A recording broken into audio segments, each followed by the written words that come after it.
My name is David Rubin. I'm currently a visiting lecturer at the PPE program at Thammasat University. I teach two courses currently. The first course is called Introduction to Politics.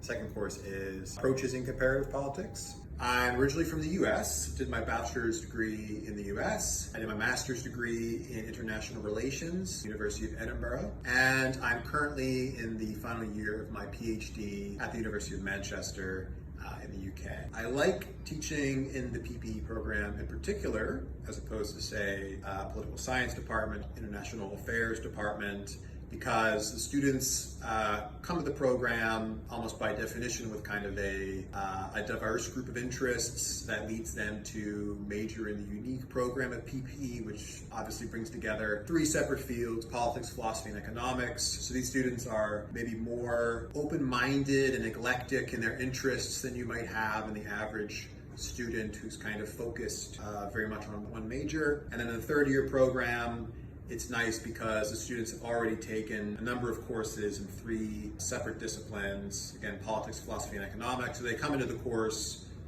with quite a relatively broad knowledge and I think a broader base of perspectives than you'd have in a student who maybe was, again, like laser focused on any one of those individual majors. I think that makes the teaching in a program like this particularly interesting and fulfilling for a lecturer. In terms of what it is like in my particular classes, while trying to dedicate the last part of the course to some type of group activity, group discussion, and so on, to make sure the students are not just simply passively taking in information for the entire course. And this kind of leads me to the question of what is most fulfilling and maybe what is my favorite part of teaching the courses. And I have to say that is probably hearing the students' views on the topics we've discussed in class, so that last part of class, like actually allowing the students to speak and to share their opinions and to provide some analysis of what we've talked about. That I think is always most interesting to me.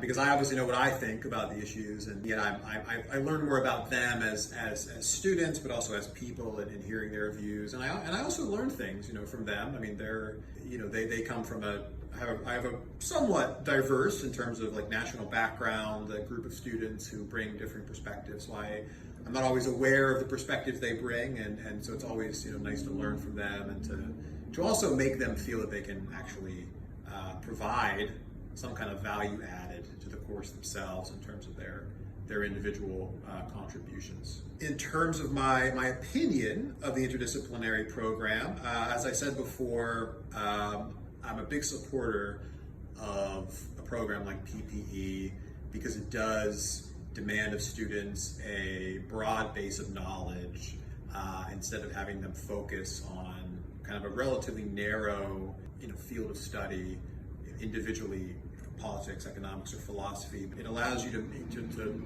get a pretty good base in three closely related, but certainly not interchangeable disciplines. Allows you to kind of span the range from metaphysics and philosophy to microeconomics and economics. So it gives you a nice diverse range of course options. And in terms of advice or recommendations I might have for aspiring students of the PPE program or incoming students who've already been accepted and decided to come to the program, a couple things. I mean, in terms of just general points of focus in your academic, I would say focusing on writing and getting some experience in English writing is important because you're going to be doing some writing in the program.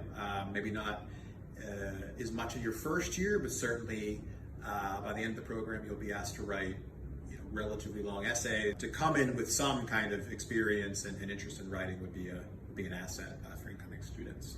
A second element is just kind of getting used to voicing your opinion, or even a little bit less than that, just like talking in class. So like contributing to class, participating, answering questions, raising your hand.